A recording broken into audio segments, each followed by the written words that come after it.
All right, happy Cyber Weekend, and I hope everybody that celebrates it had a great Thanksgiving. This was, of course, the Thanksgiving Day War, Thanksgiving Thursday. It's always a joy, but GT40 seem to be unaffected. They win 1-84 against an alliance that I've never heard of. I'm sure that alliance was thrilled to have matched GT40. Seems fair. Matchmaking system working perfectly. Awesome kabam.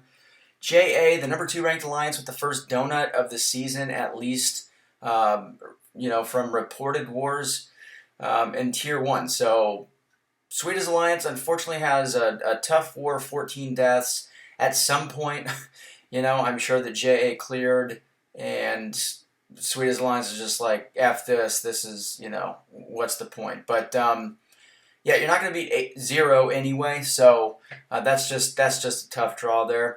New Nation with a good rebound here. They die 4 times, which is very, very solid against Paulo. Now, one note about Paulo.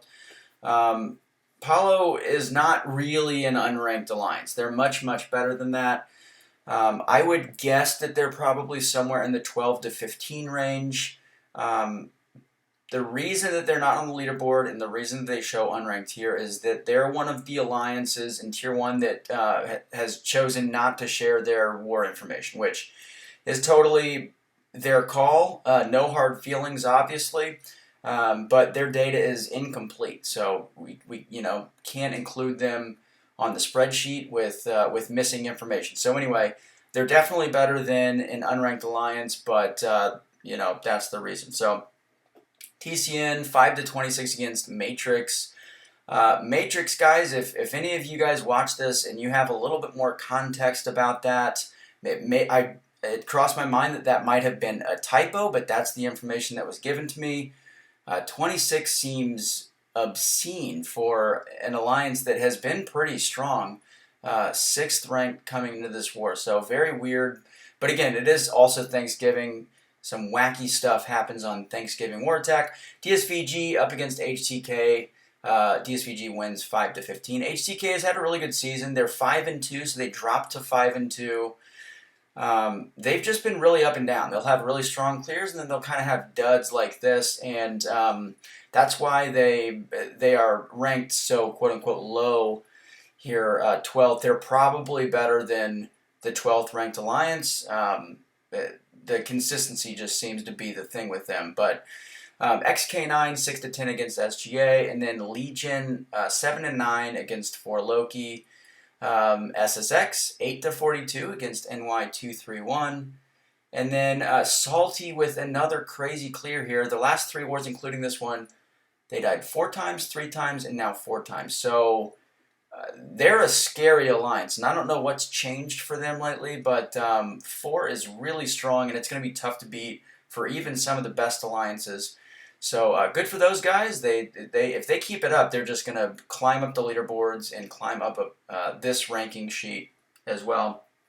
And then X5E, it seems like the dream is coming to an end for GGIR. Although I will say, GGIR guys, 10 is really strong. That's a good improvement from where you guys have been, and you can build on that. If you guys can get it to single digits and find a way to stay consistent in single digits, you guys are a lock to hit Masters every season. So I hope that you are able to keep that up. Let's go over to the rank, and it looks like not a lot of movement here, which is kind of funny, but GT40 7-0 first. They do drop to 5th in strength of schedule with that cupcake matchup. JA stays at number 2. They're 5-2, but they're 2nd in efficiency, 2nd in strength of schedule. And then here's one of the odd ones. TCN jumps New Nation. TCN is 5-2. New Nation is 6-1. But TCN is 3rd in efficiency, 6th in strength of schedule. And you guys can see that Noon is slightly below that.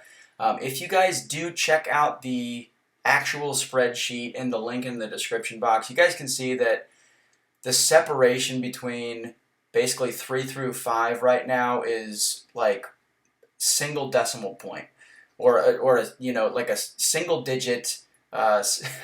Just look at the spreadsheet; it's very close. DSVG stays at 5 despite the win. They're 6-1. XK9 jumps up to 6. 6th. They're 6-1. They're 7th in efficiency, 14th in strength of schedule. And then Sweeta's Alliance, I mean, these guys are like permanently attached to rank 7. So they are 7th. All right, let's jump over to 11 through 20. And HCK, despite the loss, moves up. This one, I double-checked, triple-checked the sheet. Just kind of confounding. But they are 5-2 still. They improved their strength of schedule, which is definitely part of the reason that they were able to move up. And then the biggest thing is just some of the alliances that were ahead of them just had some drop. So SSX did win, but they dropped. They actually had a pretty good clear, too, only 8 deaths. But they dropped, and again, the point differential between 11 and basically 16 is very small. And then X5E dropped despite the win, and again, it's just 17th in efficiency is killing them. And these efficiency and strength of schedule are not the only categories. They're just the ones that I feel are most important, so I stick them on here. But they have a negative death differential on the season because they've had a couple really ugly wars, and they're not getting any points for their death differential in that category, and that's just part of the algorithm. So whether it's fair or not, that's why they're dropping. And then you guys can see that 4 Loki moved up 2 spots. So anyway, that is it. If you guys have not spent yet on Cyber Weekend and you are thinking about it, just spend wisely, be responsible. None of this stuff is absolutely necessary, of course. And that is it. So leave a like and a comment. Let me know what you guys think. Let me know if you have any complaints. And I'll catch you guys in the next update.